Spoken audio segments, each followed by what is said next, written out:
كم واحدة فينا بعد الولادة انهارت بسبب شعرها اللي عمال يقع ده؟ لو انت مهتمة تعرفي ايه سبب سقوط الشعر الشديد ده، هل هو بسبب الرضاعة ولا بسبب ايه وايه العلاج ليه، كملي معايا الفيديو للاخر. هاي بنات، انا سارة مامي جديدة البنوتين. في الفيديو ده هقولك كل حاجة تخص تساقط الشعر بعد الولادة. لو دي اول مرة تشوفيني على اليوتيوب وعجبك الفيديو ما تنسيش ان انت تشتركي في القناة وتفعلي الجرس عشان اي حاجة اعملها تكون عندك. بما انه في ناس كتير بتعتقد ان الرضاعه الطبيعيه هي اللي بتوقع الشعر، لا العكس بقى. هرمون اللبن بيخلي الشعر في حاله احسن شويه من اللي بيرضع صناعي. امتى اقول بقى ان انا عندي اصلا تساقط للشعر؟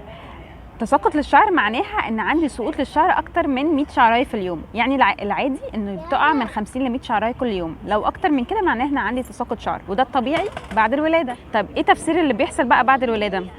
الشعر عموما بيمر بثلاث مراحل. مرحله اسمها انوجين، هي المرحله اللي بيحصل فيها نمو للشعر. تاني مرحله من نمو الشعر بنسميها الكاتوجين، مرحله ثبات، يعني الشعر اللي نما بيفضل بقى في مرحله ثبات ومش بيحصل فيه نمو تاني. تالت مرحله الشعر بنسميها التيلوجين، هي مرحله سقوط الشعر. طيب خلينا نعرف بقى ايه اللي بيحصل في مرحله الحمل، بنحس فيها ان احنا رابنزل وشعرنا تقيل وطويل وجميل، وايه اللي بيحصل بعد الولاده نحس ان احنا نقرع بقى.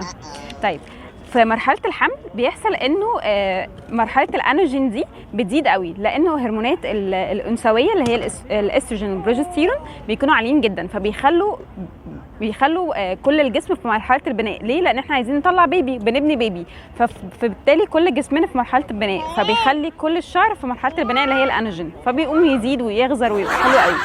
بعد الولاده بقى الهرمون دي كلها بتقل جدا، فيحصل ايه العكس بقى. بعد ما كل الشعر في مرحله البناء يبقى اغلب الشعر في مرحله السقوط، في كل السقوط. طيب هل المرحله دي دايما هفضل اقرع كده؟ لا، مش هيحصل كده. بعد حوالي سنه الموضوع بيتراجع جدا. طيب في اسباب تانية بتخلي الشعر يقع كمان بعد الولاده؟ في الحقيقه بيكون في سببين تاني. اول حاجه منهم هي الحاله النفسيه. دايما بعد الولاده بيحصل زي ما يكون ديبريشن كده او حاله من الاكتئاب، نتيجه برضو نقص الهرمونات بتدخل الام في حاله من الاكتئاب او الحزن شويه، وده بيأثر على كل حاجه، مش بس شعرها لكن صحتها كمان. فالمفروض دور بقى الاهل والاسره وكده ان هم يدعموا الام في الفتره دي، خصوصا انه لو ام اول طفل ليها بتكون اصلا حاسه بخوف وقلق وكده على الطفل بالذات. فالمرحله اللي بعد الولاده بالذات مهم ان انت تعتني بحالتك النفسيه علشان شعرك وعشان صحتك عموما. السبب الثاني هي الانيميا. ليه؟ لانه كل الستات بعد الولاده بيحصل لها نزيف، وعاده مش بتهتم قوي الفتره دي، بتبقى حاسه ان هي مشغوله قوي بالاطفال ومش بتهتم تصحح الحديد في دمها، عشان كده بيحصل تساقط للشعر شديد. فمهم برضو ان احنا نصحح الانيميا دي. طيب ايه العلاج؟ هل احنا كده هنقرع؟ لا خالص، الموضوع ده هيعدي. فاول علاج ليها ان احنا نفهم المشكله فين، ونفهم ان الموضوع مجرد سنه وهيعدي لوحده كده كده. تاني حاجه محتاجين ان احنا نعرف انه في انيميا ولا لا، فاحنا عايزين نعمل CBC او صوره دم كامله نتاكد انه نسبه الهيموجلوبين في الدم كويسه ولا لا. تالت حاجه هو فيتامين دي. اغلب الستات او تقريبا كل الستات المصريه هي عندها نقص في فيتامين دي، وده بيأثر مش بس على شعرهم لكن صحتهم كمان. فاحنا محتاجين نعمل تحليل، او من غير تحليل هو انت عندك نقص فخدي سبلمنت عشان الفيتامين دي ده يعلى تاني. رابع علاج لموضوع تساقط الشعر محتاج ان احنا نهتم بيه هو التغذيه الصحيه. كل ما نكتر في اكلنا فيتامين اي، الحديد واوميجا 3 والبيوتين كمان، هنلاقي صحه شعرنا وصحتنا بصفه عامه اتحسنت كتير. وعشان نقلل التساقط محتاجين نركز على شوية أكلات مغذية لشعرنا، زي مثلا البيض لأنه هو غني بالبيوتين وبالبروتين كمان. من أفيد الحاجات اللي هتفرق في صحتك عموما هي الورقيات الخضراء، لأنها غنية جدا بالحديد، فهتصلح الأنيميا وهتفرق في صحتك وفي جسمك وكمان في شعرك. وطبعا ما ينفعش ننسى البطاطا حبيبة الشتاء ومعاها الجزر كمان، لان هما ريتش ان فيتامين اي، مليانين فيتامين اي اللي مديهم اللون الاورنج ده، والفيتامين ده مهم جدا للشعر والبشرة كمان. واخيرا الاسماك بكل انواعها عشان هي غنية باوميجا 3. واكيد انا مش محتاجة انوه عن اهمية المية اكتر من كده، حتى لشعرك. اصلا الترطيب بتاع الشعر بيبدأ من جوه، فانت لما تشربي مية كتير بيكون احسن كتير لشعرك من ان انت تحطي له كريمات او حمامات كريم او كده. فهو اكتر حاجة هتحافظ على الترطيب وهتقلل فكرة التقصيف وتكسير الشعر. حاجة كمان هو بيزود الرضاعة وبيحافظ على كمية اللبن.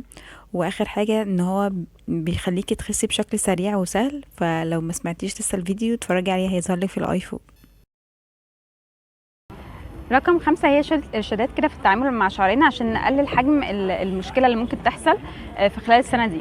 زي ايه؟ زي ان احنا مش هنغسل شعرنا اكتر من مره في الاسبوع، ولو هو شعرنا ده في حاله شعر جاف، لو شعرنا دهني مش هنكتر خالص عن مرتين في الاسبوع. تاني حاجه مش هنستخدم ميه سخنه في غسيل الشعر لان ده هيسبب سقوط الشعر اكتر واكتر. تالت حاجه مش هنسرح شعرنا وهو مبلول، هنسيبه يبقى مندي شويه او ينشف شويه بعد كده نسرحه. رابع حاجه احنا مش هنستخدم فوط العاديه، هنستخدم فوطه مش العاديه، يا اما هنستخدم فوطه مايكرو فايبر يا اما هنستخدم اي تيشيرت قطن. ومش هندعك جامد، هنبقى بالراحه بطبطبه بس بننشف شعرنا عشان ما يسقطش زياده. حاجه كمان حمام الكريم مش المفروض نحطه ابدا على فروه الراس، لكن المفروض نحطه في الجزء من تحت من نص الشعر لغايه تحت. ده مهم برضه عشان حمام الكريم ممكن هو والبلسم ممكن لو هو على فروه الراس يسقط الشعر زياده. حاجه كمان مفيده قوي نعملها بالذات قبل النوم، ان احنا هنعمل نقلب راسنا لقدام ونعمل زي مساج كده بيزود الدوره الدمويه في الراس. ولو نقدر نعملها قبل الشاور مثلا بزيوت زي زيت الخروه او زيت جوز الهند، هيزود قوي الدوره الدمويه وهيزود شويه في نمو الشعر الفتره الجايه. كمان عملتها وفرقت معايا قوي ان انا كنت يعني مهتمه قوي بالفيتامينز بتاعتي بعد الولاده. ناس كتير قوي في خلال فتره الحمل بتكون مهتمه وبعد الولاده واثناء الرضاعه خلاص مش بتهتم وبتنسى كده. فانا حاجات بجد فرقت معايا قوي، خلت شعري يعدي المرحله دي الى حد ما بسلام شويه.